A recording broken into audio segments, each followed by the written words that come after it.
We're good. Okay. Today is Monday, May 22nd, 2023. I'm Tracy Caine with the Oklahoma Oral History Research Program at Oklahoma State University's Edmund Lowe Library.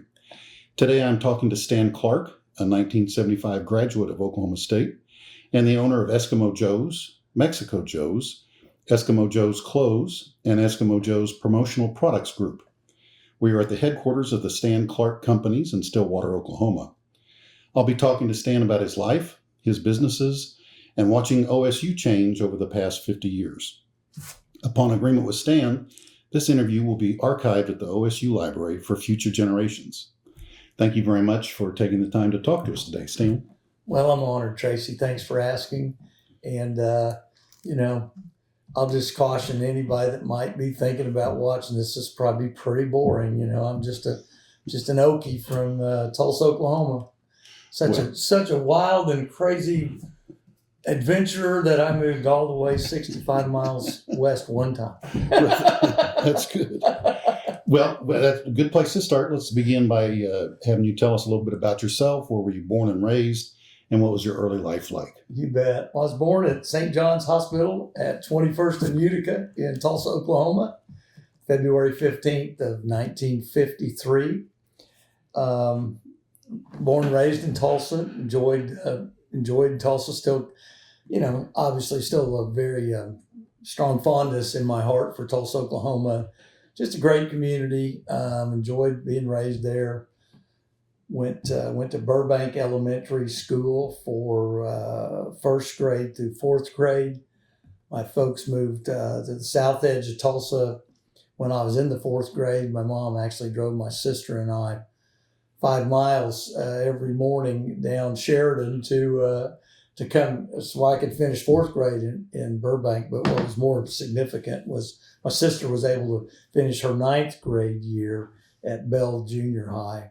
Those two schools actually shared a playground. I mean, they're right next to one another, but that's where we lived.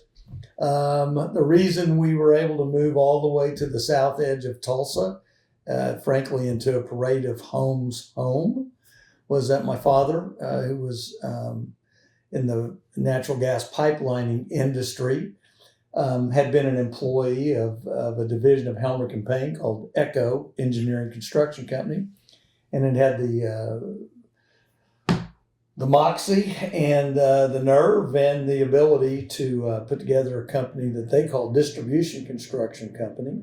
And so he became an owner of his own company, and we moved from Fourth Terrace in the Burbank district to a brand new area where I went to Francis Scott Key beginning in the 5th grade.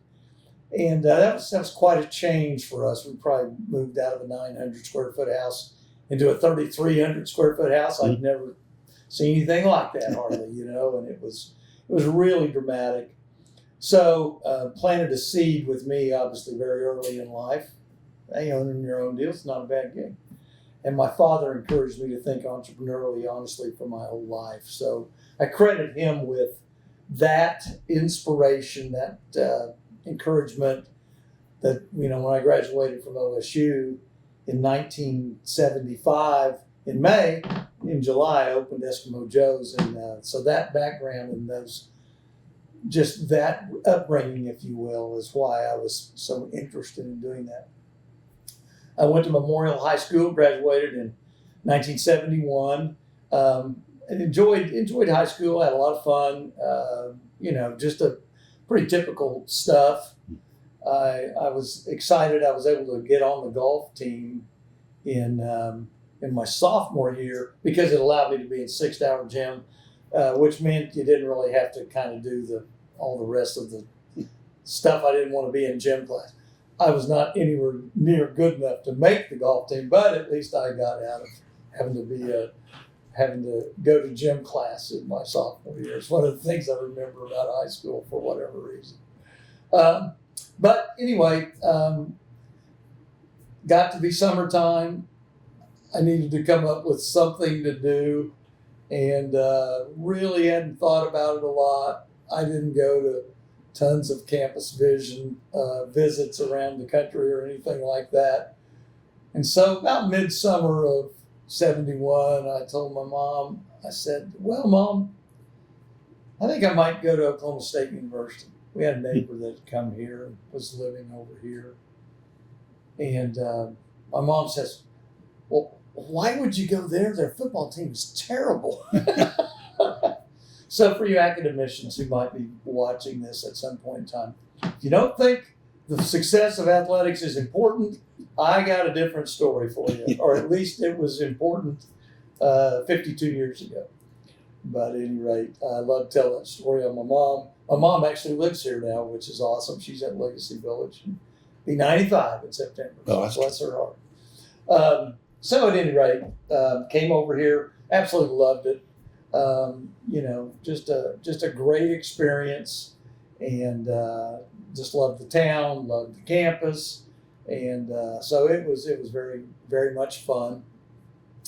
I enjoyed the College of Business, enjoyed the business education, but as I kind of hinted at already, as I was thinking about everything I was learning, I was always thinking about, somehow or another I'm going to apply this, and someday or another, some way or another, someday I'm going to try to work for myself. Had no idea that could ever occur as quickly as it did. Mm-hmm.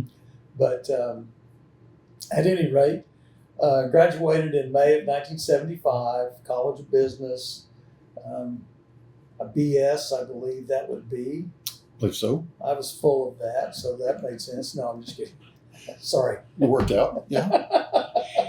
But at any rate, while you were in college, did you participate in sports or music, or what was life like when you were in college? Well, life was great. I had a lot of fun, but I was not an active student. I kind of went to class, kind of went home, did my own thing, to be honest. I was not in the Greek system, and I just didn't really participate in very much.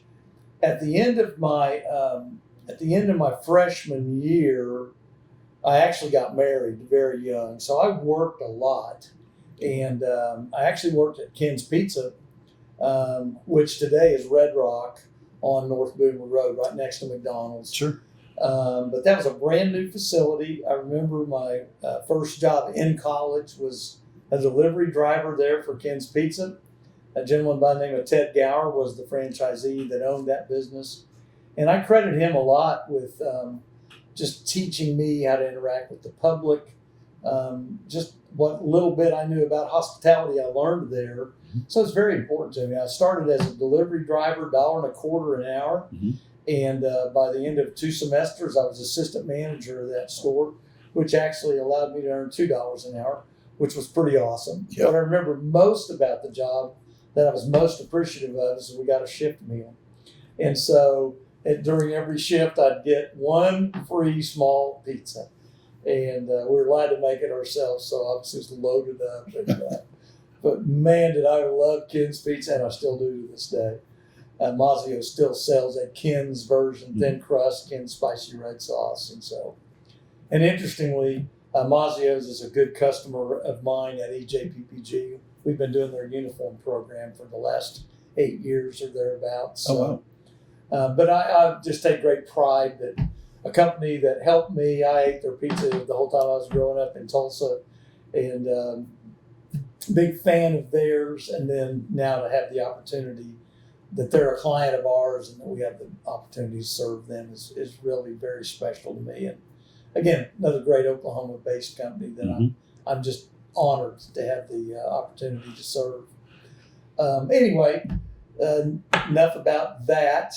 I didn't stay on with them, and I was invited to, and thought long and hard about maybe going into that business. Glad I didn't. At any rate, but it was a fun chapter in my life. It seems to have worked out for you. Yeah, it's been okay. But I do appreciate what I learned there, and like I said, college business was great. I needed the business background. I needed to understand it, but at least at that point in time, there wasn't very much of a discipline around customer service, around customer experience. I would imagine in the 50 plus, well, almost 50 years, 48 years ago, I guess now, when I graduated from the College of Business. I would imagine that curriculum's changed considerably. But I've always credited that experience for helping me understand how to interact with a customer, and how to treat a customer, and how important that was. And I did actualize in that job. I did realize I was effective at it, and I was able to really create a good experience for the customer. And I felt like I was a natural at it, frankly. So again, those types of reinforcements are very important to a young person, obviously. So fast forward a couple of years, and Steve File, my original partner, and I, who we met the first day of 5th grade at Key Elementary School, and we're friends all through grade school, junior high, high school, all through college.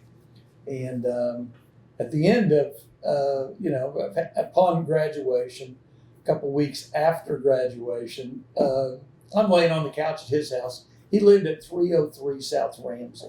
Okay. Now that is now a part of the parking garage at the McKnight Center, just to orient one who might not be aware of that. But it was a nice little frame house. I remember his parents bought it for $11,000 in 1971. Wow. And after we graduated, they sold it for $30,000. Wow. So that's a nice appreciation. It is. It'll also give you an idea of the rate of inflation in the U.S. economy at the time. But that was a cool experience, and I'll share why that was important later. But so at any rate, I'm laying on the couch. I'm watching reruns of Star Trek, very industrious young college grad. And Steve walks in, he goes, "Hey, Clark, I'm going to open a bar." I go, "Hi, File, that's a cool idea. I know where there's this neat 2-story building for it. It's right down the street from the Gray Fox. I'll go in partners with you." Okay. So we jump in his 1953 Chevy and tool around Ramsey, up University, down Knobloch, pull up in front of Eskimo Joe's, It wasn't Eskimo Joe's then, obviously, but It was an empty building. empty building. Okay. And I always say, as fate would have it, the owner of the property was there that day. Oh, who was that? His name was David Lambert. Oh. And Dave was, he'd been a mayor of Stillwater, Oklahoma, on the board at Stillwater National Bank, just an upstanding citizen and multi-generational contractor of Lambert Construction. So wonderful guy. We didn't know him when we walked in. We kind of look around. It's only 900 square feet of this downstairs of this little building. And Dave says, "Well, boys, if you want it just like you see it, I'm going to need $350 a month." Says, "If you want me to put air conditioning in it for you, I'm going to need $400. And we said, "Well, sir, we'll definitely need air conditioning. We'll take it." And we shook hands, and that is the inception of Eskimo Joe's. It was nothing more than a wild hair, 2 guys right out of college. Thankfully, Steve had the idea, the inspiration. I just happened to be at the right place at the right time. We jump in his car. 30 minutes later, we shook hands. We're going to do a deal. Wow. That was on a Sunday afternoon. So the next day, Monday, we drive over to Tulsa. We were neighbors. We lived just right around the corner from one another. And, to tell our parents, "Thanks for the help with the education. We're going to open a bar." So, my mom was home, and I told her, and she wasn't exactly thrilled with the idea. But, when my dad got home, tell him, and he says, "I can see a spark in your eye, and I have encouraged you to think entrepreneurially." Right. Who might have poo-pooed the idea, but he said, "I will say this, you need to get back to Stillwater, you need to do some homework. You need to create some pro formas, because I'm blank, sure not putting any money in that blank an idea." And, his language was somewhat colorful. He was a pipeliner after all. Sure. And I'm really thankful that Dad didn't say, "Oh, that's a great idea. How much would you need?" Because if there's one thing that's motivational for an entrepreneur, it's the risk. And to have to go borrow that money, sign your name away, we had plenty of motivation. And candidly, 48 years later, I still have plenty of motivation. Today, I got 435 team members I feel totally responsible for. That's a lot of payroll to meet every other week. We pay everybody every other week, whether they need it or not. Yeah. And we have for 48 years, and we've never missed a note payment. So, Good. but it does get you out of bed, and it does make you want to continue to be successful. And I really do mean that about feeling a patriarchal kind of responsibility, if you will, to everybody that works here. I have been so blessed. Today, the longest standing team member with me has worked here for 41 years. His name is Jody Fowler. He's from Enid originally. Just a wonderful person. Robert Williams, our director of restaurant operations, been here 39 years. John Keller, Wow. our president, been here 38 years. Laura Demery, the merchandising general merchandising manager and director of business development for Eskimo Joe's Clothes, 38 years. Wow. The list just goes on. And, so I mean, these people have committed their careers, their lives to our companies. And I feel just a huge responsibility to continue to hopefully lead us to success, to financial success, so that everybody's got a chance, to have a great career and to also retire with something. And so it's staggering, but I don't regret a single day of it. Every day has been a labor of love. And my dad always told me, hey, if you get to work for yourself and you love what you're doing, it's like you never work a day in your life. And that has truly come true for me. I love what I do, and I have zero designs on retiring. I'm 70 years old today, and I still have a passion for what we're doing. That's terrific. After 48 years, and you say you're still engaged, still enthusiastic, still motivated, but are there any days where you kind of wake up and say, not so much today? No. Okay. All right. I can honestly say that. I'm not saying I don't take a break from it from time to time. But honestly, I had kids very late in my life. I had our two youngest. They're both 18 years old today, be 19 in a couple of months. But they just graduated from Stillwater High School. So that was, literally last week. So this past weekend was very special and a lot of fun. So, that keeps you young. Candidly, being in a college town, I think it keeps you young. Sure. Being around college students all the time. The vast majority of our workforce is OSU students. We probably have 100 or thereabouts full-time, fully benefited employees, and all the rest of that 435 are our part-time employees, and 90% of them Oklahoma State University students. One legacy I'm extremely proud of in this run is just how many young people's lives we've affected, and how many young people we've helped get through Oklahoma State University. But I always say that's been the greatest aspect of having done business in Stillwater for all these years, is just a terrific labor supply, if you will, that OSU students are. And, they're bright, they've been well raised, and they are very polite, and they're just fantastic team members. I'm not going to say that excellence doesn't require leadership. And I realize every kid we employ doesn't wake up, every morning and go, oh man, I wonder how I could go make Eskimo Joe's better today.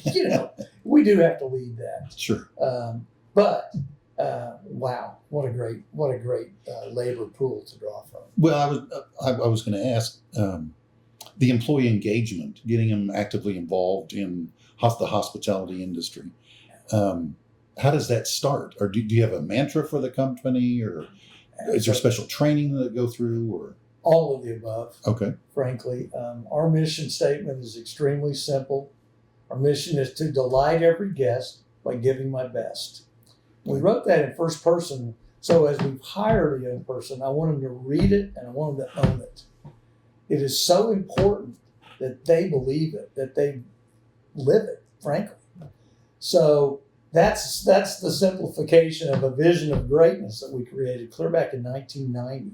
Okay.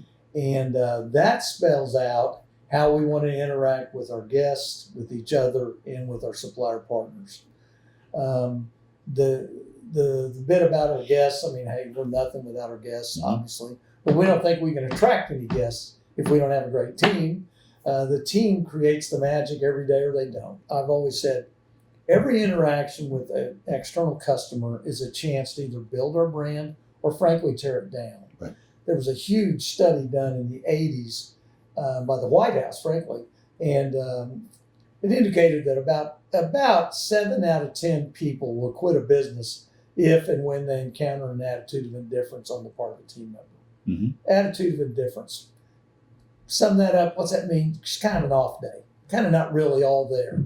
So I beg him. I say, look, every time you interact with an external customer, our reputation's on the line. You're building our brand, or you're tearing it down.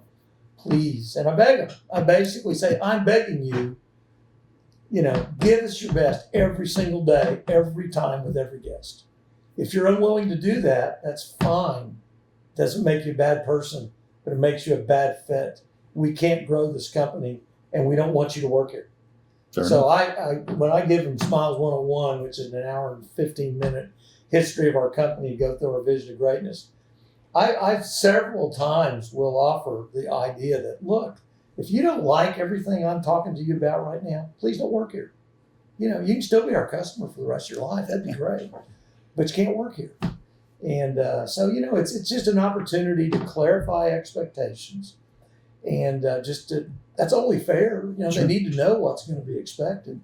Then there is extensive training. Absolutely. And we continue to work at it. And we'll always have the opportunity. I always say, you never have it made in our business. One, it's not a get-rich-quick business. Right. It's an operational deal. And you got to earn it every day. Because we're only as good as the last meal we serve the guest. We're only as good as the last order we shipped from Eskimo Joe's promotional products group, how we made that customer feel. There's an old adage in the hospitality industry, and actually I think it applies across any industry, but, they'll probably forget what you said, but they'll never forget the way you made them feel. Mm-hmm. And it's just all about showing. I ask everyone to look at it as an honor every time somebody chooses us over our competition. And we need to honor the guest with our very best performance, whether it comes to the quality of the product we sell, but certainly the way the guest is treated while they're in our presence. And then we hope they perceive it to be an exceptional value based on every aspect of that experience. That's great. Well, going back a little bit to 1975. Yes, sir. You have an empty 900 square foot room. Yes, sir. How briefly, how do you get started? What's the start? Well, first of all, thank goodness Steve Pyle has this idea. So that gets us down there to talk to Dave Lambert and get a lease. Then, thank goodness Steve was really a pretty industrious guy, and he had some skills I didn't have. So he kind of knew how to run a skill saw and how to do a few things. Okay. I was kind of his helper at best, but it was so interesting. We didn't really have enough money to hire a general contractor or anything like that. So we literally got tape, and we taped out on the floor where things were going to be. Okay. So we laid some tape down where we thought the bar ought to be, and we laid some tape down up in the front windows where we thought, just to break it up a little bit, maybe we'd have a little raised elevation in the front windows. So just some of those things. If you'll go to Eskimo Joe's today, the carpentry work that Steve and I did 48 years ago still exists there. Oh, wow. In fact, there's 2 little ledges that kind of define those areas out of a split log. And we bought those split logs in Coweta, Oklahoma from a gentleman by the name of Eddie Gilbert. Why I remember these details, I do not know. For 50 cents a piece. Oh. So we're 48 years in. I like to tease folks I share that story with. In 2 more years, I'll have those fully depreciated. 50 cents a piece. Can you imagine? We pieced together chairs. We bought used. We drove through Arkansas. We stopped at every little roadside joint we could. Nothing matched. We did piece together a stereo from home. One thing we had that was great about Joe's from the get-go is that we had a great stereo. Okay. And it was one of our differentiators. Every other bar in town at the time, you went in, and until someone played the jukebox, there was no music. Okay. And then once somebody played it, probably somebody else would play it or whatever. But if they quit, there was no tunes. Right.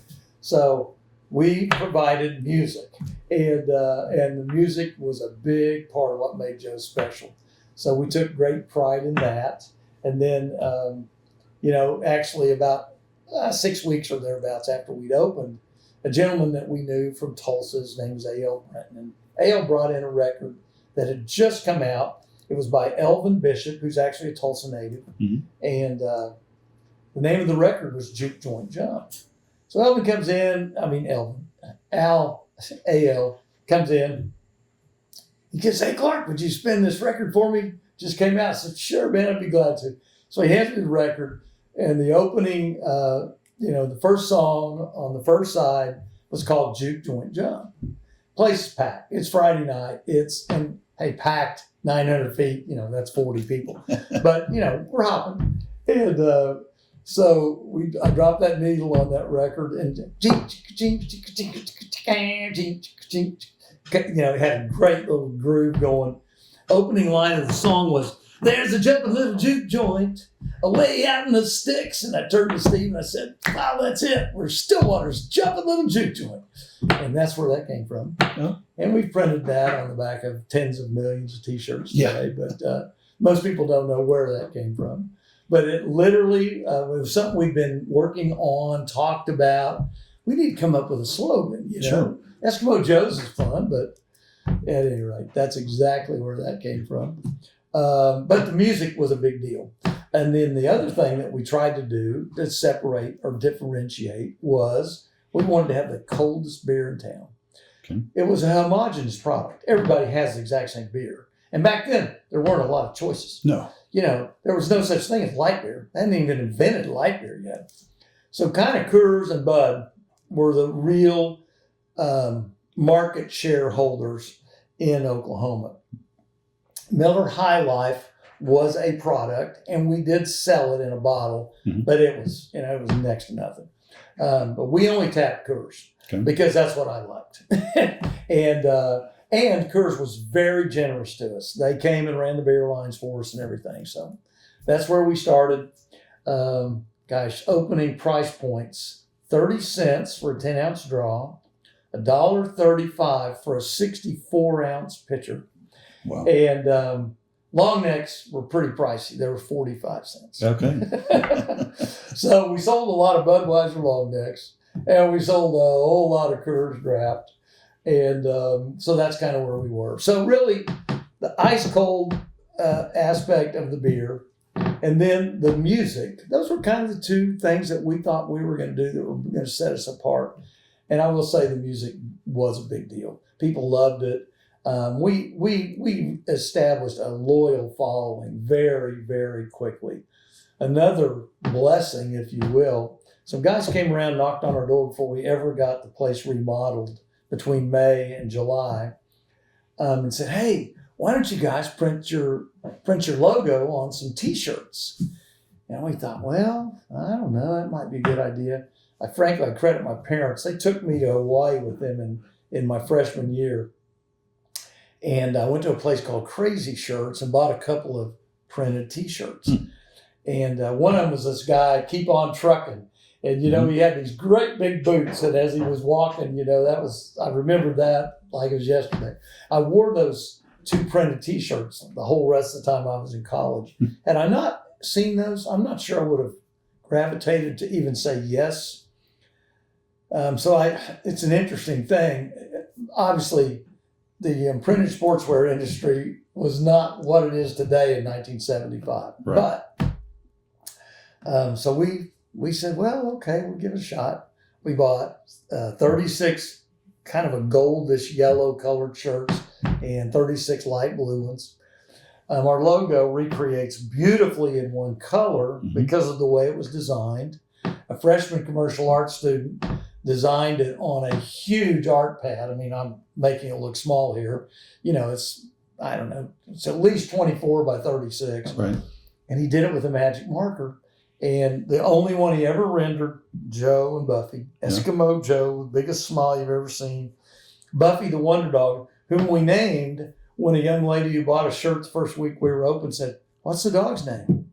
Steve and I kind of looked at each other, and one of us blurted out, "Buffy." I think Steve did, actually. And so that was just a, wild hair, spur of the moment. No real meaning. But it's funny. Steve came up with the name Eskimo Joe's. I was like, why? Eskimo Joe's in Stillwater, Oklahoma. Why? And he'd go, Eskimo Joe's, and all of our friends would join in the chant, Eskimo Joe's. Okay, I get it. We're calling it Eskimo Joe's. Thankfully, I'd had 3 hours of marketing at Oklahoma State, so I was kind of a marketing guru. There you go. 22 years old, 3 hours of marketing. But I did remember from my principles of marketing class the value of a logo, and we needed a logo.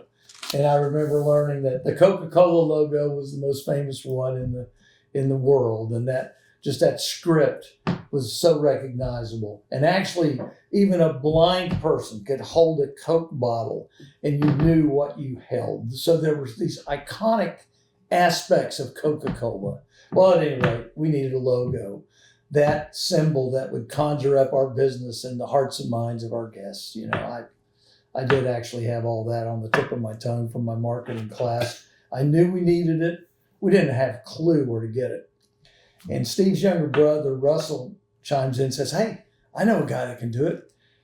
Anyway, his name is Bill Thompson, freshman commercial arts student, 18 years old. So we call him. He pulls up in front of Joe's, and I just knew he was the guy. He gets out of his VW bus with a California plates on it, long blonde hair clear down his rear end. I said, man, that guy looks like an artist. Anyway, the only one he ever rendered, Joe and Buffy, and luckiest thing ever happened to us, without a doubt. You talked about logos, and I've looked it up. Coca-Cola paid nothing for the logo that they have. Really? And it's the most recognizable logo in the world. Yeah. The corporate treasurer came up with it. Wow. Apple products, Steve Jobs, paid $100,000 for someone to design the Apple logo. Really? And Simon Tech, which is a computer company, paid $1.2 billion for somebody to design their new logo. 1.2 billion? Yep. Unless what I read had a couple zeros off. But wow. What did Eskimo Joe's logo run? Well, think Figure about Bill Thompson, freshman commercial arts student, sitting in one of the front windows of Joe's, actually, where he did it. But he not only designed the logo, but hand painted both sides of our original sign for $35. Wow. I got to admit, I thought it was worth $50. Yeah. And Steve talked it down to 35, and there we were. Do you still have the original drawing? I do not. Okay. And I don't have the original drawing. And the original sign, I believe, is downtown at the Sherrar Center. Oh. I'm pretty sure I donated that to them, but I can't swear to it. Okay. It was in the garage of the house I bought about 2.5 years after we started Joe's. But anyway, at any rate, I'm pretty sure it's at the Sherrar Center. Do you have any of the original T-shirts? I do not. Okay. Sold them all. I do not, and I regret that. But you just don't. Nobody has any idea. Oh no. Now I will say this: I never ever thought of Joe's as something that was a flash in the pan. I was trying to build something from day one with it, and I realized very quickly that we had a pretty cool bond with our customers. They really dug the place. They liked it. I thought I could build something from it. Steve and I were partners for 2.5 years, and in that 2.5 years, Steve was real entrepreneurial. He was thinking of other ideas, other businesses. We actually hired managers that ran it mostly, but I enjoyed working it. Mm-hmm. I liked that, and frankly, I liked it better than Steve did. So after 2.5 years, Steve was married, and he kind of just needed and wanted to change his lifestyle. So he was a willing seller. I was an eager buyer. So it was a very natural dissolution of the partnership. I bought his half interest in January of 1978, and I'll have to say it was still a toss-up who had the better idea, the buyer or the seller, because right. It was a tiny business still by the time of January 1978. I mean, for the two of us to try to scrape enough money out of it to live every month we were spending all the resources. Right. Now, when I did buy his half, I borrowed all the money, and it did. The payment on that was less than what we were each taking out. Sure. So it did allow me to have a little bit of accumulated, retained earnings, which I quickly reinvested. Tried to upgrade the facility and just the way things looked, and did a lot of things starting in '78, and fortunately was able to adapt and grow the business. Not just, it didn't just change overnight by any means, but gradually and slowly but surely. It did grow, and allowed me to reinvest more, and so it's working really well. So by 1983, Joe's had really kind of become Stillwater's jumping little juke joint, Mm-hmm. and the business had grown, and it was a very good business by then. And really, the watershed event in my career, and certainly in the history of Eskimo Joe's. In the fall of '83, the state legislature raised the drinking age from 18 to 21. Right. And it was that profound change in the legal environment that forced me to really kind of get serious.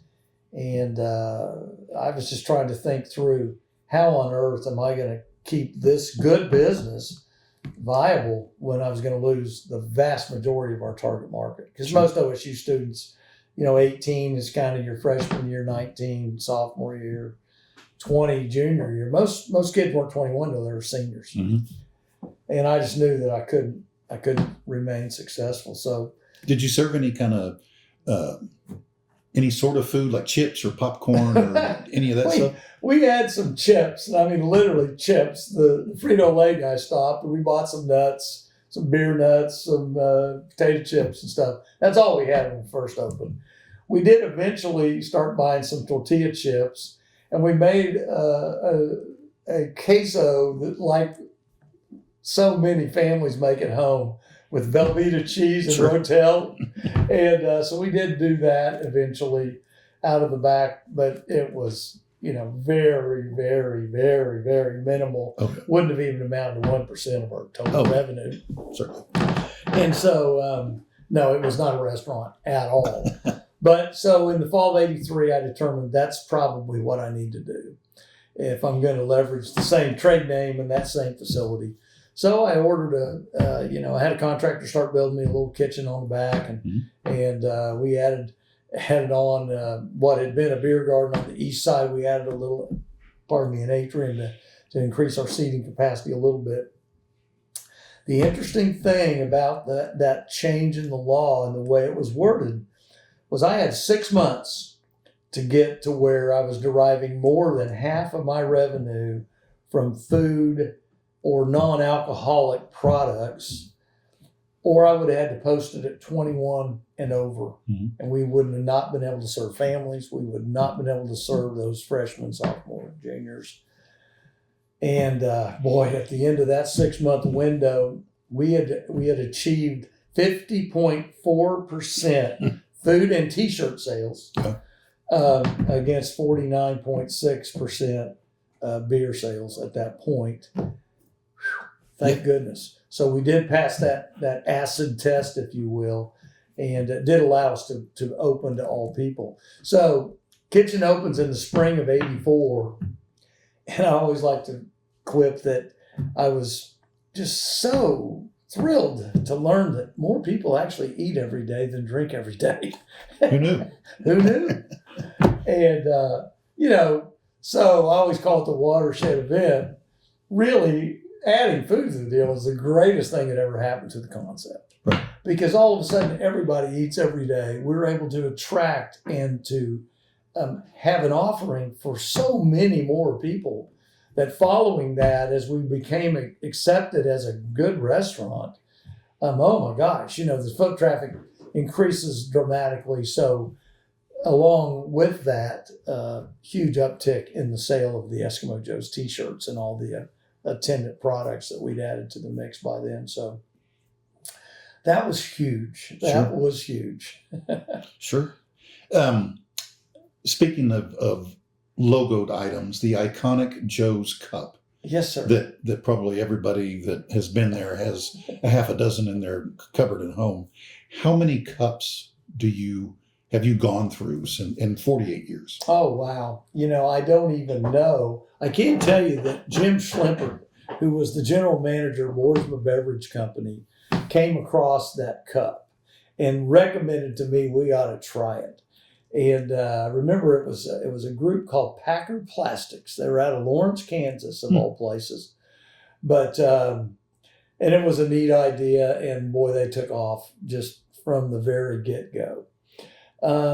Fast forward several years, and I started doing business with an old friend of mine in Tulsa, and he had a different manufacturer that we latched onto, and thankfully cut our cost significantly in that item.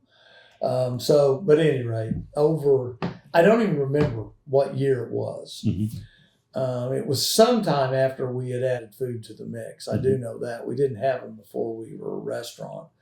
But wow. Today, we buy them in by the semi-load. Actually got a facility we built from the ground up just to store them, just to get the unit cost that makes them make sense, where we can sell them at a very, reasonable amount. But golly, I think in our biggest year, we've sold 180,000 of them just at Joe's Clothes empty, which, and then countless more than that through the restaurant every day, Sure. Lots of people do have cupboards full of them. Yes, I'm sure. Many people tease that it's Oklahoma China, Yes. But at any rate, it is. It's just an iconic item. Mm-hmm. It's been amazing.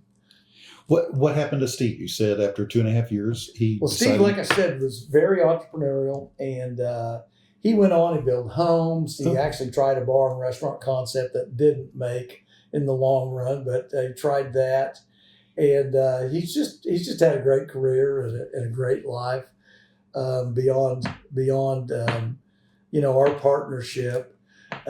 Worked in his in-laws' automotive business for many, many years. So he just had a very interesting life, very much a different path, post Eskimo Joe's era. But I know he still takes a lot of pride in being. It was his idea, Sure. And of course I'm just forever grateful. And we're still friends. Good. Very, very. Well, you much. said you'd known him since the 5th grade, so Yes, sir. That's good. correct. Big change was the change in the drinking age because of the highway bills and et cetera, et cetera. What about smoking? Oh, wow. Bars not being able to, or restaurants? Yeah, that's a really interesting piece of the change, and I tend to forget that. But oh my gosh, when we were just a bar, the place was so tiny. And it was smoke filled. There's just no doubt about it. It was a big part of it. I'm actually thankful that they made it illegal in restaurants because it was just an excuse, and we were able to finally just eliminate it completely. Mm-hmm. And very, very thankful for that. Actually, yeah. But to this day, bars that are just bars. They're still smoke filled. Sure. And, so I'm just thankful that we're not working in that environment anymore, and that's a thing of the past. Gosh, I remember as a kid traveling with my parents. Sure. We would go sit in the back of the airplane where you could smoke because my dad smoked.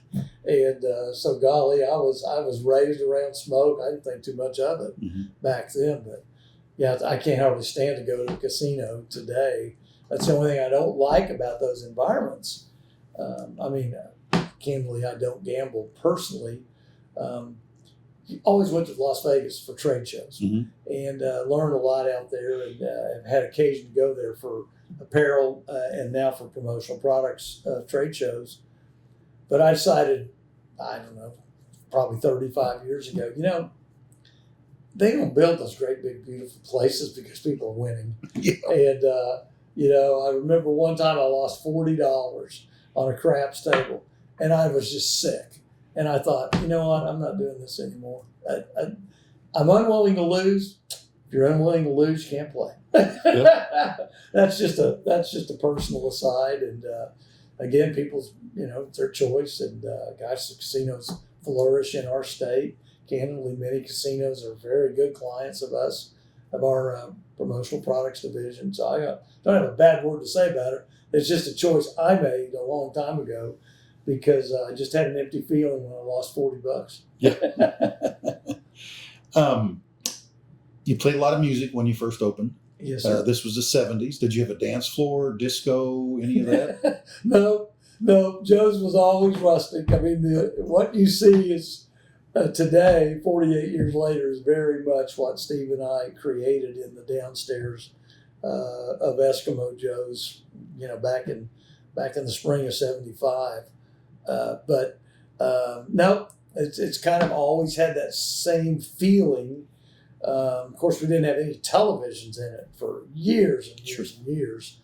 Today, everything we still pride ourselves in the music we play, but it's actually all got videos that go with it now, which is actually really cool. And we still take a lot of pride in the music aspect of Eskimo Joe's. But did you ever have any live people? We did. We had some live, and that didn't really start until we built a beer garden on the west side of Joe's, between what was originally Eskimo Joe's and was Andy's Grocery to the west.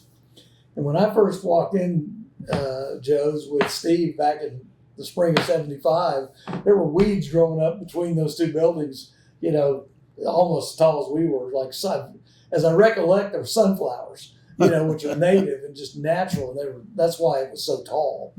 But just interesting. We built the driveway around Joe's at first, and then eventually there were what were back then 3 different buildings. There was a laundromat behind us, and Andy's Grocery to the west, and the little B.B. Banks and Son 1938 iconic stone building there on the corner. Those 3 buildings have now all morphed together, and we started at 900 square feet. Today it's almost 28,000 square feet under roof to support the bar and restaurant and the retail division. Eskimo Joe's Clothes Incorporated. We present to the public as Eskimo Joe's. That's the brand. Sure.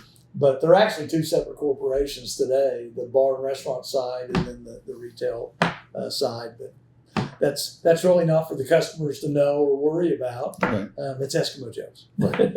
Right. You had a person design the logo. Who designs the new shirts and the new artwork that you have? Oh, I'm so glad you asked that question.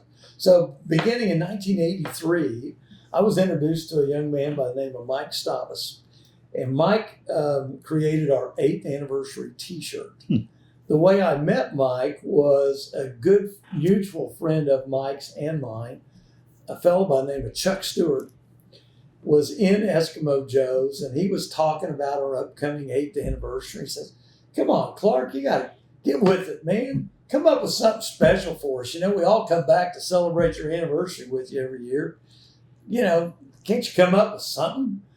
And I go, "Well, Chuck, it's a great idea. I love the idea. I just don't know, where I'd do it or how I'd get that done." And he said, "Well, that guy sitting right there at the bar can do it." And Chuck introduces me to Mike. And so Mike creates a cool shirt. I'll never forget, we did 200 of them. And he just took a picture of some snowshoes that we had on the wall up in the front, one of the windows. In fact, the same window that Bill Thompson designed our logo in, on the wall. And he took a picture of them. And he just, he's a lefty. So with his left hand, he scrolled out 8 great years. And that was the back. The front was just a straight Joe's logo. We did them on a silver t-shirt. The back was one color navy. The front was a multicolor, Eskimo Joe's logo.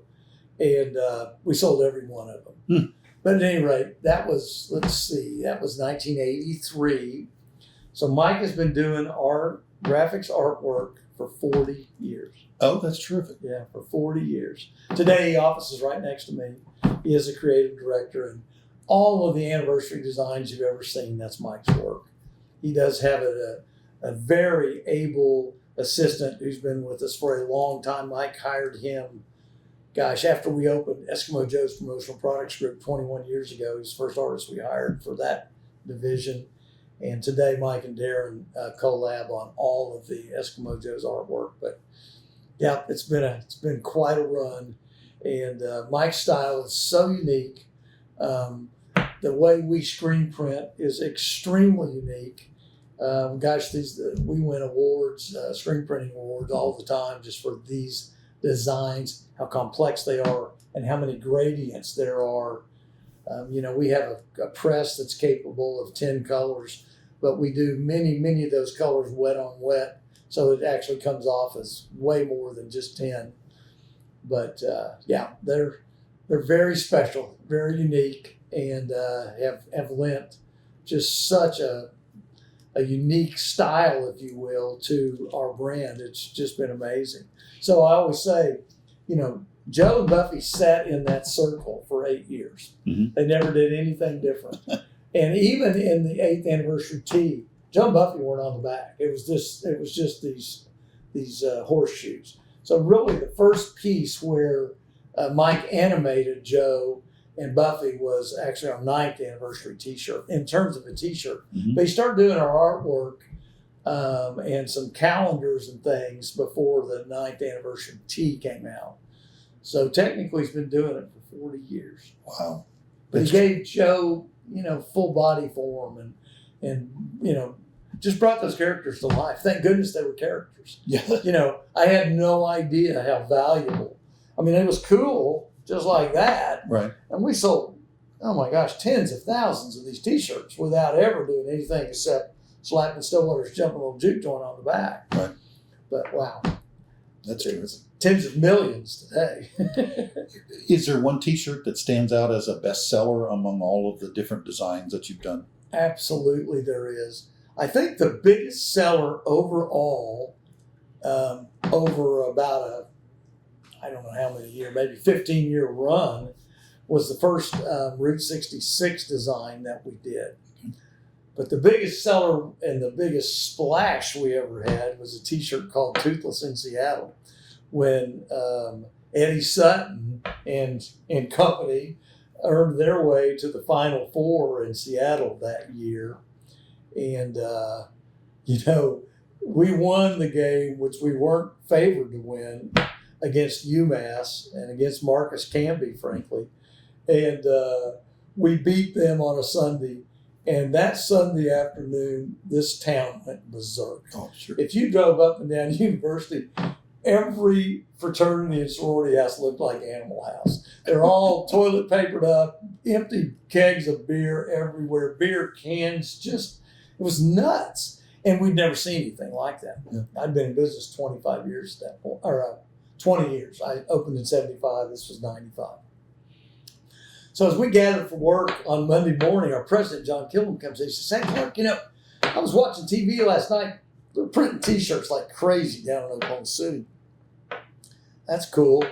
Our PR director, who is now a salesperson for us at EJPPG, by the way, but interestingly, she comes in, she goes, "Oh yeah, we got to do something. We got to do something." She was always gung-ho and pushing.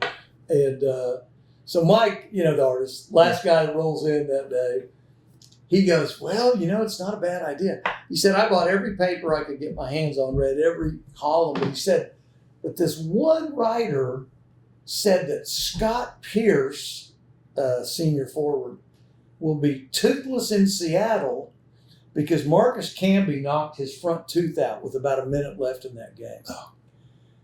And I go, "Toothless in Seattle, that's it. That's our hook." So Mike creates a design. Eskimo Joe is doing a reverse slam dunk, looking right at you with one of his great big teeth knocked out. And it was about 2 years after the movie Sleepless in Seattle had come out. Just a phenomenal smash hit. Tom Hanks and Meg Ryan, one of the cutest movies ever made. Right.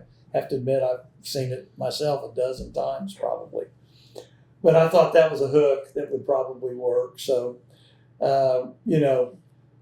Channel 9 calls us, says, "Hey, what are you guys doing about this? It's going to the Final Four. You guys got anything?" "Oh man, you got to see it. We're gonna have the coolest shirt ever." And so they come up and they film Mike's his computer screen over his shoulder that afternoon, that Monday afternoon. That goes out live at 6 and 10 on Channel 9. Channel 9 and Channel 6 affiliated, same ownership. I'm not certain it was on Channel 6, but I would guess it probably was. And so we start printing those shirts the next day, and people literally stood in line all week long to buy those shirts before they were ever printed. We had a store at Woodland Hills in Tulsa. We had a store at Penn Square Mall in Oklahoma City. And we had every screen printer in the state that we could contact helping us print those shirts to meet the demand. But literally here in Stillwater, they were hot off the presses because our screen printing facility was right back door to back door from Joe's Clothes. And about the time we get a dozen or two off literally coming hot out of the dryer, we'd come back, anybody want a medium? And but we've still got, pictures and video of people standing in line to buy those shirts. And I'm not kidding you, people stood in line to buy shirts that haven't been printed yet. Wow. My dad was running them from a printer to our store over in Tulsa. One of our vendor supplier partners who sold us the blanks was running them from printers in Oklahoma City to Penn Square. And it was just a phenomenon like nothing that we've ever experienced at that time. And to be honest, never happened again. Wow. And in fact, we built a much bigger screen printing facility in hopes of the next Toothless in Seattle, which never happened. We opened it in 98. And within the next year or two, I realized I've way overbuilt what I can create demand for at retail. And that really is the whole reason that we started Eskimo Joe's Promotional Products Group in 2002, was to leverage that bigger screen printing facility and the artists that we'd hired and all the rest of it. And so, but that's actually why we got into EJPPG. And I actually had the opportunity to share that story with Coach Sutton in that facility, just to give him the credit for that. And that was after he had retired from coaching and was actually working for, forget the name of the bank, but he went to work for a bank in Tulsa. And I really RBC. Yes, that's right. That's exactly right. So that was fun. Yeah, that's great. You said you've gone through lots of T-shirts, and I read somewhere that you were inducted into the Hanes Beefy T-shirt Hall of Fame. That was very exciting. So the president of that multi-billion-dollar multinational corporation actually came and presented that to us at our 35th anniversary. 35th. Which was very cool. The slogan for that particular year was "All roads lead to Joe's," and it was a very, very popular shirt, and it was a very, very fun time for us. I actually wrote a song and recorded it, "All Roads Lead to Joe's." Going clear back to our 10th anniversary, wrote a couple songs about Joe's, the Juke Joint Shuffle and Last Night at Joe's. Back in 85, it was a 45. Got some airplay on about 14 different radio stations. Really helped us promote our anniversaries. And then fast forward a few more years, we did another one. And we did another one, and eventually it came out with a little CD, and a lot of fun. But just a promotional gimmick, really, but also a passion of mine. Sure.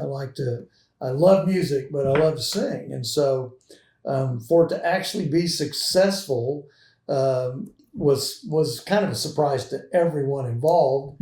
And the guys that did it for me had a little band. It was called Andy Gravity. And so we made the record in the spring of 85. And in 86, they said, Clark, that whole thing worked out so good. Why don't you come in front of our band and be our singer? So for a couple of years, I actually ran around with those guys and did some singing. And, as I look back on it, one, it was just a ton of fun. And two, when the band started playing, I had to sing. And so it did kind of get me comfortable with being in front of an audience. So fast forward, I don't know, another 5, 6, 7 years. I believe the year was 1992. I'm not exactly certain of that. But a good friend of mine and a huge supporter of Oklahoma State University named Bruce Benbrook from Woodward, Oklahoma, invited me to come and speak at the Chamber of Commerce annual banquet in 1992 at Woodward, Oklahoma. And I thought, oh my gosh, why in the world am I being invited to Woodward, Oklahoma? You know, I'm the beer guy, you know, I own a beer joint. But I went and, you know, of course, the only story I had to tell was this story, my story. And at the end of the event, people were so gracious and they lined up to come and visit with me. And it was just such a cool experience. I remember just the adrenaline rush and just how much it meant to me as people came up and either shared how much they'd enjoyed Eskimo Joe's when they were here, or if they were maybe a generation older than that, maybe how much their kids enjoyed it and were enjoying it. And I thought to myself, man, this was an unbelievable, just uplifting and rich experience. If I ever get invited again, I'm going to go. And thankfully, I have been invited many times and done a lot of public speaking now. And but you know, as CEO, that's kind of part of what you do.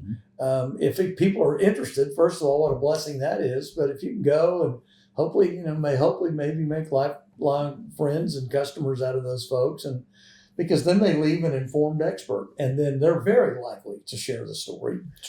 And so, at any rate, it was just a special thing. Bruce and I remain very good friends to this day.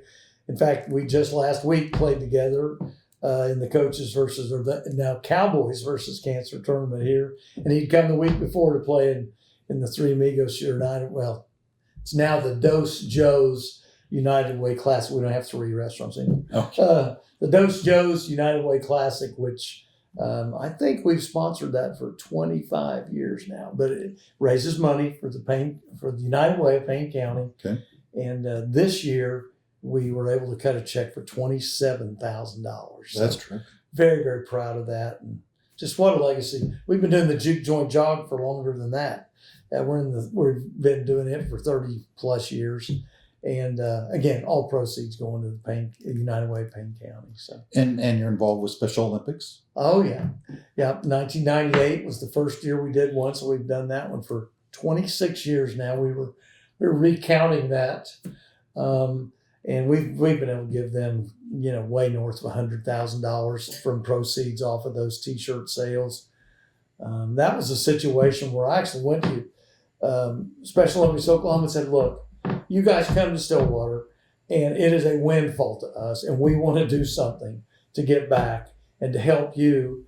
And their then marketing director back in 97, 98 said, "You know what you could do if you would, is if you'd create a T-shirt to honor our athletes. I can't imagine anything that would mean more."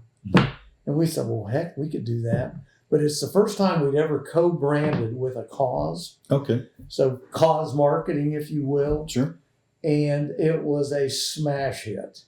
And again, we've done it now for 26 years and we'll continue to do so as long as, Stillwater has the opportunity to host the summer games. But it's just been a huge win-win and we're exceedingly proud of that.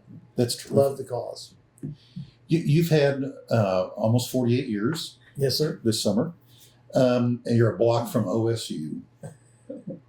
I'm sure you have a unique perspective to see the changes at Oklahoma State in those 48 years. Well, 50 years with your attendance at Oklahoma State. Yeah. What do you think has been one of the biggest changes at Oklahoma State over that time?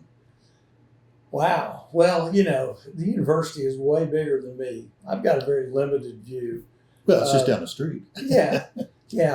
But I'll be honest. I've honestly kept a bit of a distance from anything and everything political about OSU. Sure. I have no sides except I'm OSU's biggest fan. Okay. And regardless of who the leadership is, or regardless of what's happening, I just don't take sides. Whoever is in charge, I'm behind him. I'm their biggest fan. Of course, the changes are monumental. To think back what Lewis Field was like when I was a student and when I was a fan, before the magnanimous gift that Boone Pickens gave us that allowed us to, just basically change that thing 180 degrees. But of course, I think it's less well known, but Boone Pickens gave just as much to academics as he ever did to athletics. And so obviously that guy changed the place forever. So that's a huge change. But oh my gosh, just the fact that the university can adapt and, I don't know how many hundreds of millions of dollars have been invested on that campus in facilities since I, first came here in 71, started Joe's in 75. So every one of those investments is just amazing. And then even you look at, I call it an arms race. The arms race on University Hall, the brand new fraternity and sorority houses in the last decade. It's just amazing. So I think Oklahoma State University is alive and well. I am so impressed with, I think Dr. Halligan was a real difference maker. When he came, he started calling out the fact that our students are our customers. And he demanded a different level of student focus. And I found that to be very fascinating. Sure. Another thing he did was he had one of the first capital campaigns ever. I remember going to one of his speeches, and he talked about for us who, prospective donors to move beyond success to significance. And I thought, oh man, those are some magical words. And it touched my heart. And then one time I had the privilege of getting on the plane to go to Boone Pickens Ranch one time. Oh. And now I will admit I was an alternate because I got the call about an hour before the plane took off. And I'm sure somebody with a lot more money than me fell out. They had one extra seat. But nonetheless, I was honored to get invited. And thankfully, my assistant, I said, I probably won't do that. My assistant looked at me and she goes, Clark, are you nuts? How many times do you think you're going to get invited to go to Boone Pickens Ranch? I said, all right, Emily, you're probably right. And so I did, and I'm glad I did. And, it was really interesting. I mean, it was a big time, pitch to contribute. But I did, and I'm glad I did. And, at any rate, it was just a neat experience. Oh, yeah. We have had the opportunity. We ended up ultimately sponsoring the South Entry Plaza to Boone Pickens Stadium, and that was a cool thing. And so that'll be there forever. We dedicated it to the team members at Eskimo Joe's, past and present and future. That hey, they create the magic every day. I talked about it earlier, but without them, we're nothing. So I've always said our people are our business, and it's the way we treat our guests that is either going to allow us to continue to be successful or ultimately be our demise. And, so we have plenty to work on all day, every day. But so those are things. And then I will say there's one event that happened that has meant the world to me. And I think it was an expression of at least one individual's appreciation of what Eskimo Joe's had become. And a gentleman by the name of Kyle Ray was hired here 15 years ago or thereabouts. And I remember his coming to my office when he first came, and he asked for my support of State Magazine. And he showed me what he'd done in his prior job.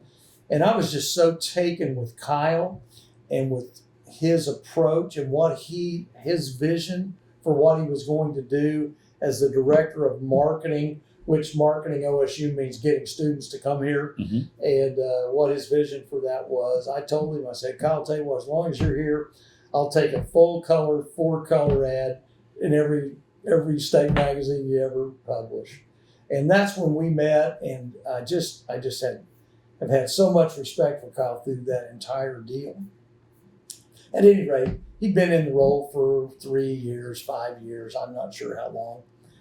And one time he came over and asked me, he said, Clark, I've been watching what you guys do. And he said, would you be interested in co-branding Eskimo Joe's with Pete and using official OSU indicia along with your brand? Wow. And I go, well, gosh, Kyle, I mean, there's nothing that could honor me more than that. I mean, I've been doing business here in the shadows. I play off everything that happens at OSU all the time. Sure. What an honor. Yes, absolutely. And so we cut a deal. We are the only local brand that has a similar arrangement with a Division I university in the United States of America. One. And that's what Kyle has told me. And, it was just an unbelievable honor. The fact that he appreciated the brand we had created and was willing to go out on a limb like that and allow us to do that. Curtis Mason, he goes to all the branding things all over the country. He's over the branding of the university and all the official, he's the guy that signs off and approves everything. He's the one that came back and said, there's nothing like it. And in fact, he's been invited to speak on it because it is so unique. So wow. that's just, we're a one of a kind. And Yeah. I just can't tell you what an honor that is. I imagine. That's terrific. Had a lot of things affect your business over the last 48 years. Having to serve food, Yeah. smoking. What about COVID? How did that hit? Whew. COVID was rough. I'll never forget. And actually, I was a very early adopter. I got COVID. Oh. I had COVID the night they canceled that Thunder game when Yeah. kind of the whole world became aware that this was something. Right. I was in Arizona with a bunch of restaurant guys, and we were watching. We watched OSU win that last game of the Big 12 tournament that year, and then we were going to watch the Thunder game, and they canceled. And I didn't know I had it, but I was coughing like crazy. And when I got back, I come to find out I not only had COVID, it had already. I had it so bad it had already become pneumonia, Okay. which is kind of what ends up killing people from COVID. It becomes pneumonia. Thank goodness I figured that out, and it hammered me. I was out of commission for a good while, but once I got over it and I started coming back to work, there was nobody moving around in Stillwater. Mm-hmm. Nobody. I mean, from Duck Street to the campus, nobody, not a car in sight. It was the most horrific thing. It was like nobody knew what in the world was going to happen. We closed Eskimo Joe's for 5 weeks and 5 days. Gosh. We've never done that. Mm-hmm. We're closed 2 days a year. We're closed Christmas Day and Thanksgiving Day, and other than that, we're open. So, oh my gosh, it was nuts. But I knew one thing: we couldn't be successful whenever we were able to reopen if we weren't able to keep all of our people in place. So, we did all we could to keep people on the payroll, to teach our people how to file for unemployment, because the unemployment benefits were actually better for our people than working for us was for many of them. So we went to great lengths to teach them how to go about doing that, to do that successfully. With the caveat, when we're able to reopen, you got to come back. Right. Because we're not gonna be a party to your cheating the system. So we didn't just let them stay on that forever. We did the right thing, I think, by the state and by everybody. But at any rate, it was just horrific. It was scary.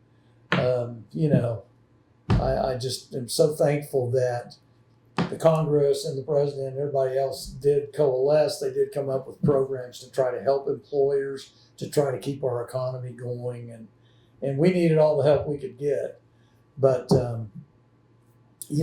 and clear up until late last fall, I'm talking late fall, November 2022, we finally started getting enough people to apply for jobs to get somewhat back to full employment. Mm-hmm. So it literally crimped our style way beyond when we were actually closed. Just limited our upside. We had to close sections because we didn't have enough staff to serve them, and so it was just horrific. Certainly hope to never have to go through it again, but I'm extremely grateful that we were able to, at least still be around, come back from it, and today. I think this year we have a chance probably for all the companies to do as well as they've ever done. That's great. But that may or may not be the case. That's still yet to be seen. Obviously today there's, big talk of recession and all other kinds of things that may be in front of us. There's no guarantees. But my sense is that people are ready to go back for full service restaurant services. Both restaurants are definitely enjoying what feels like very, very strong demand. The retail brand is very strong. And frankly, Eskimo Joe's Promotional Products Group had its best year by a long shot last year. So, people were back and business was good and they were wanting to market. So, that's what we do. I mean, we help people market their brands. And, it's funny getting into it, part of it was to leverage the capacity I built in screen printing, but hey, if there was one thing we've done that was extraordinary, it was the Eskimo Joe's clothes piece of what we do. Sure. Hey, there's a lot of great restaurants in the country. And a lot of them are chains, and they got hundreds or thousands of those units. Eskimo Joe's, don't get me wrong, it's strong. It's very, very strong, and it's got a legacy of, many, many, many thousands of guests that just love the place, and we're blessed for that. But what's really out of the ordinary is how many of these we sold. Right. That's staggering. In 1988, we were likened to Hard Rock Cafe as one of the most collectible shirts in the country. And while I couldn't substantiate that then and still can't today, I can tell you that was really good for business because that word got out. And today, you'd still hear people talking about that if you stood around in Joe's clothes all day. Well, that's one of the things that I had read was that Eskimo Joe's was the single largest one store, one location T-shirt. Yeah. Hard Rock has multiple, but there's only one Eskimo Joe's. Well, just to get likened to them, we were rated at that point. They compared us to Hard Rock London and Hard Rock New York. Well, think about those two cities. Yeah. How many millions of people are in those two cities versus 40,000 or whatever lived in Stillwater back in 1988. So to me that was cool. And your T-shirts have been seen, or clothing has been seen around the world, as evidenced by the board that you keep over in the shop. Oh my gosh, with the advent of sharing online, that became so much more apparent. But we call it our Wall of Fame, but people do submit pictures from all over the world, and it's just amazing. From the Great Wall of China to Vatican City to even Moscow. There's one just great family photo in front of those bizarre buildings. I mean, architecture, it's so recognizable. It's just been an unbelievable honor. That's all I can say. You've described a lot of the challenges and opportunities that you had when you first opened, and looks like you've overcome or met those opportunities. What's on the horizon other than your 50th anniversary, which I'm sure that you're getting ready for? Oh yeah, we've already begun the planning, and it is exciting just to think about 50 years. Wow, whew. I guess one thing it means is I'm getting old. But our growth vehicle is Eskimo Joe's Promotional Products Group. I mean, there's just no doubt about that. We can sell into that marketplace anywhere, and we do, and we're very, very thankful for how that business has grown. Everything else, honestly, is just a matter of continuing to try to earn and deserve the business that our guests honor us with. We don't have big designs on major growth from here.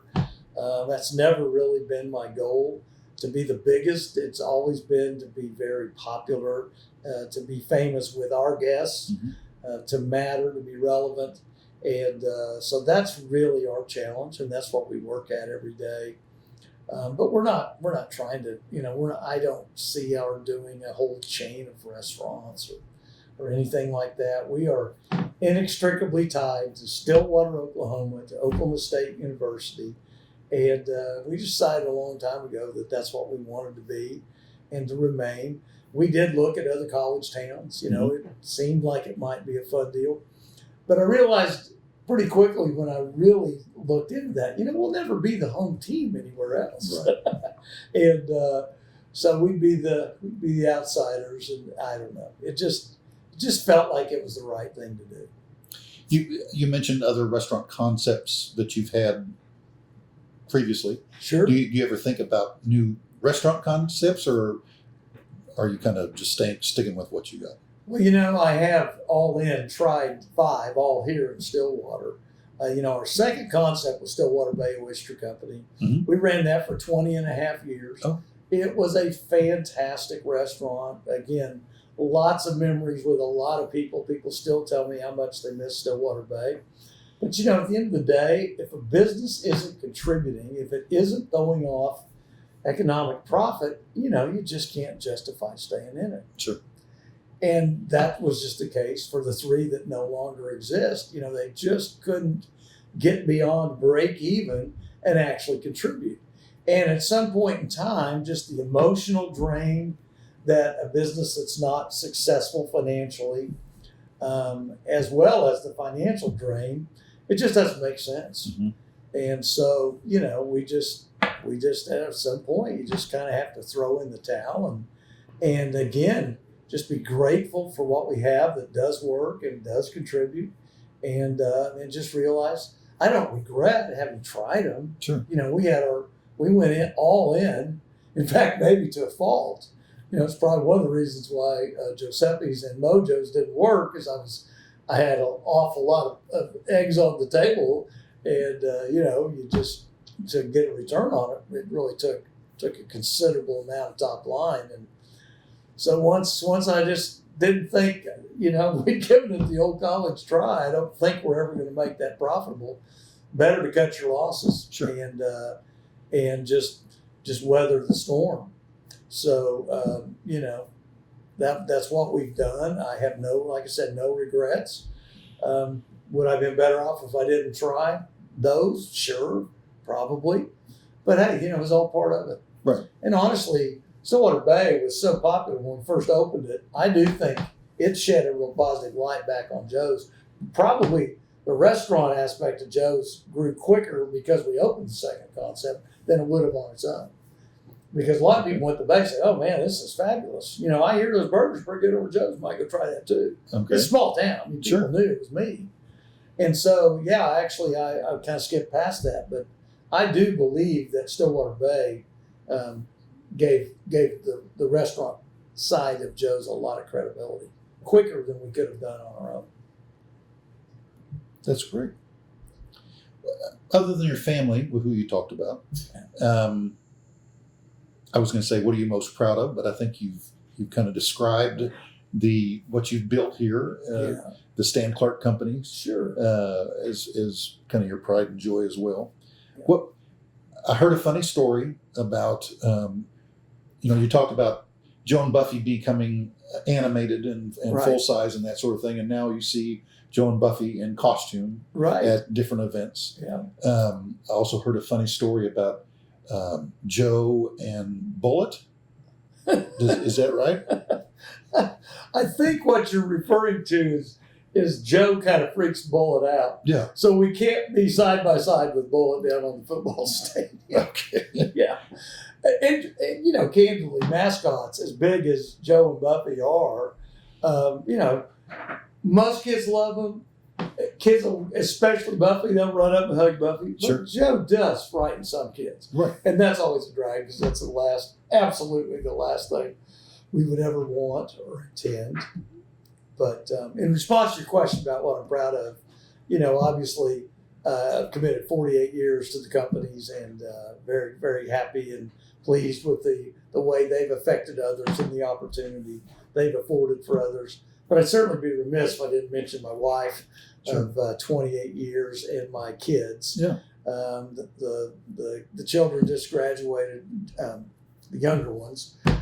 Gabby and Hudson just graduated just last weekend, which is very exciting, and exciting to see what their next direction will become. McGuire, our older child, sophomore at Oklahoma State University, I'm very excited to see where that ends up leading her. But the wife and kids, at the end of the day, they're what life's all about, and what you hope to continue to see just our growth as a family. And then, hey, who knows? Are any of those kids going to be interested in this place? Right. I don't know. I'm certainly not going to force it on them. Right. But if they have an interest, it'd be fun to see if they have the right, just the right makeup, the right personalities, and the desire, the passion, if you will, to actually lead this place. Because at some point in time, it'd be kind of nice to think maybe one or all of them might have some interest in this, but that's yet to be determined. Right. It's certainly not on the table at this point. Certainly not off the table either. It's funny, my dad's deal, it was off the table. And in hindsight, I'm kind of glad, because had it been on the table, I'm certain I would have gone that. Hey, we all kind of like the path of least resistance, right? Right. It was a great company. Sure. But that was just something that, and he wasn't the sole proprietor. That makes a big difference. Okay. He had 6 equal partners in his deal. So they thought it best that family not participate. I get that. Right. My deal's a little different. I'm 100% of it. And so, I would never allow my children to come in and run the place and run over people, or not be respectful of what we've built this whole thing on. Obviously, that's why I say, if they want to do it, they're going to have to earn their way into it. That's for sure. But on the other hand, I have to say, in my heart of hearts, I would hope that maybe at some point in time they might want to. They still have some time. Yeah. Oh, yeah.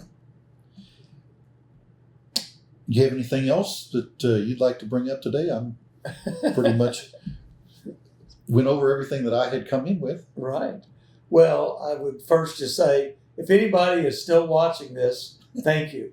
And I can't tell you just what an honor it's been to serve this marketplace and to be right here in the shadows of Oklahoma State University for all these years. I love Oklahoma State. I love Stillwater.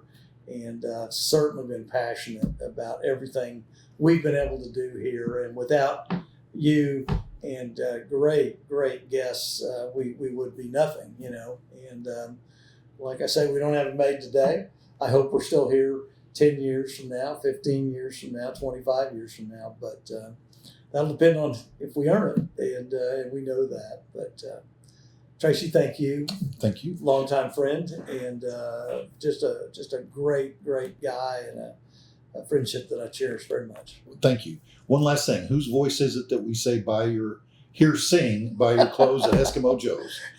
His name is Paul James, a buddy of mine from junior high school, and his little niche. He had a show on. Let's see, what's it called? He had a show for many years on HGTV called Gardening by the Yard. Yes. They actually shot that in his backyard in Tulsa, Oklahoma. But he went to Byrd Junior High School with me. He was actually 1 year younger than me. And the way that happened, we were both at Channel 6 in Tulsa one morning. I was pitching our latest shirt, our anniversary, or some, cause marketing, something. Some angle that I was able to talk Channel 6 and let me come and be on their morning show. And he was there. It was before he was on HGTV. And he had a little local shtick where he did some radio and some television called The Gardener Guy. Okay. So we're both down there. I said, Paul, what are you doing after this? He said, oh, I'm just hanging out. I said, well, hey, I'm going over to Long Branch. Why don't you go with me? You know Bill Belknap, don't you? Bill ran the studio. He was the drummer, and he had the studio where I did my music and everything. Oh. So we go over there, and so we're, Bill's using tricks, and he's slowing down the tape and speeding up the tape and all this stuff. But I just didn't have the pipes to do that.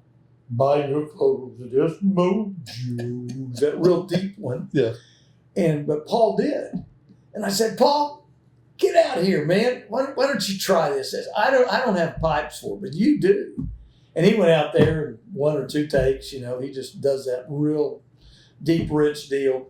Total fluke, but that's how it happened. And it still plays every year. And the real sing-songy, the chipmunk sounding deal, that was just speeding up the tape. Oh. Anyway, that's how that happened. Amazing how those things happen. But I would like to say to your guests then, I thank you for bringing that up. Of course, I invite you to eat at Joe's and put on a smile. And we'll end there. Thank you.